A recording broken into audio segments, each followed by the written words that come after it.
Anderson to Morgan to Dunn. Triple play.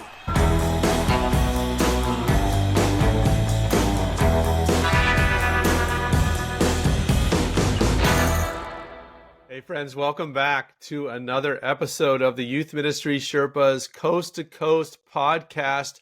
We are in the middle of our 21-day triple play experience, coming to you live every day with a short episode. My name is Steve Anderson. I'm joined by my great co-host Shannon Dunn and Brock Morgan. Yay. We are the Youth Ministry Sherpas, Youth Ministry with the windows down, and proud members of the Download Youth Ministry Podcast Network. Brock is in a garden in, where are you? What's the name of the town? Claremont, California.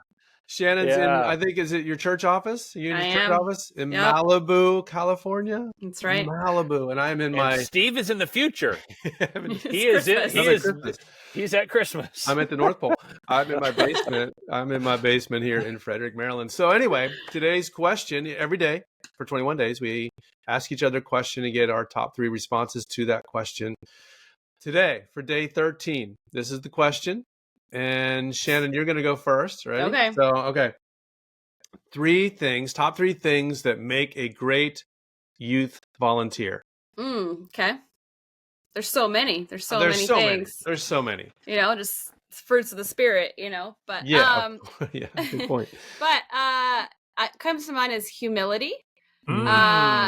Someone who just is so authentically in love with being there, but also doesn't make it about themselves, right? So they are just humble in the idea of being there, being present, and knowing that what is happening in their small group or whatever they're doing is not about them. They're not drawing attention to themselves, but they're just like humble and authentically there.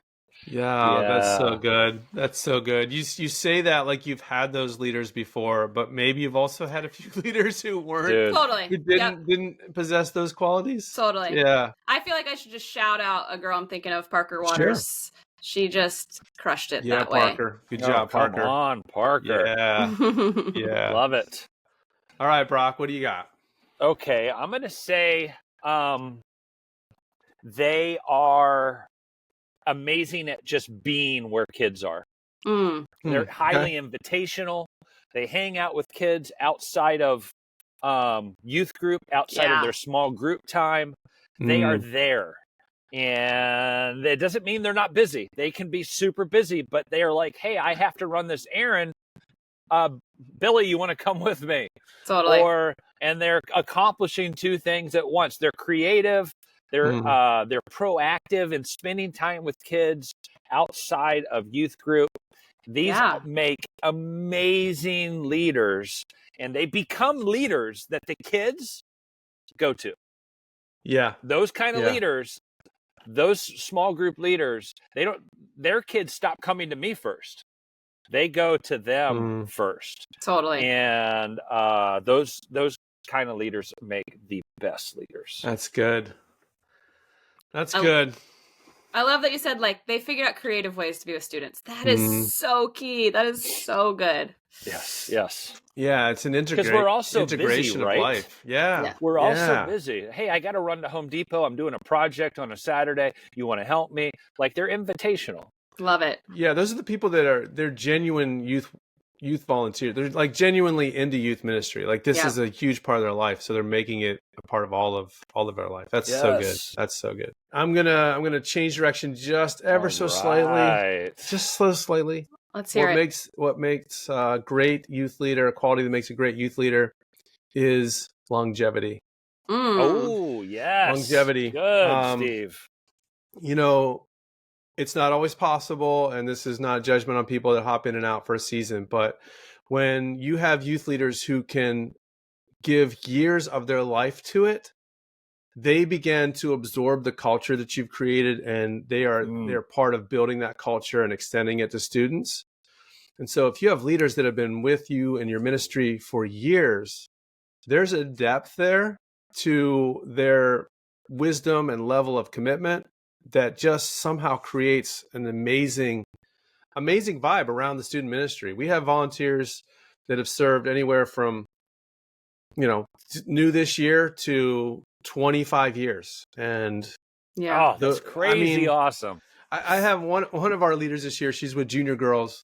Actually, both our junior girls leaders have been on the team for at least 9 years. One of them is probably closing on 15. I mean, you just can't replace that. Totally. It's amazing. It's amazing. So good. So if you can get leaders to stick around, that is a great quality of a youth leader. And some of it depends on us and our leadership, I think, to some extent. So definitely. Oh, I think big time. Yeah. Yep. Yeah. What do you do, Steve? What do you do to encourage longevity? One thing we do is, we do a couple different things. One good thing that we do is we are able to give them the summers off. Okay, yeah. So we end like just to breathe. early to mid June, and we have always had summer interns. So our staff team and the interns kind of run the show, and they're free to show. Volunteers are free to show up, but they don't generally very much. Yeah. So we give them the summers off, so they feel like they have a break. We give them an off ramp at the end of the year. We do an evaluation, so they're free to step out, and they know that. So there's not like this guilting of nobody even asked you for forever. Yeah. So there's like an annual time when they can step in and out. And hopefully we just have a healthy ministry. Yeah. You know, they feel like part of something bigger than themselves that they just enjoy being part of. So, you know, encouragement. Yeah, I think that's part of it. Is youth work is so hard. Mm-hmm. It is so hard, but there is such great reward. And meaning. It's exciting. It is a roller coaster ride, and that can be exhausting. Yeah. But man, our leaders just can't imagine doing anything else. Yeah. They just love they feel like they're on the front lines. Yeah. And the way our ministry is structured is we put leaders with a group of students in a certain grade. It's grade divided. You follow. And so they follow them. Yeah, you go with them. In a perfect world, they follow them. So they have 3 years with them, or 4 years, or 7 years in some cases. And when you cast that vision and they get that, they're like, oh my gosh, I'm going to graduate these girls someday. That's amazing. Isn't it amazing when you have that leader who's gone 7 years, and then they look at you and go, okay, I'm going to now cycle back down to the 6th grade. You're like, yes, I can't believe you're going to do it again. Oh, so good. So good. Anyway, this is good stuff, guys. Yes, for sure. All right. We'll be back tomorrow with day 14. We are almost 2/3 of the way through. Let's the Sherpa Triple experience. We're going to make it. Hold on tight. We'll see you tomorrow. Bye.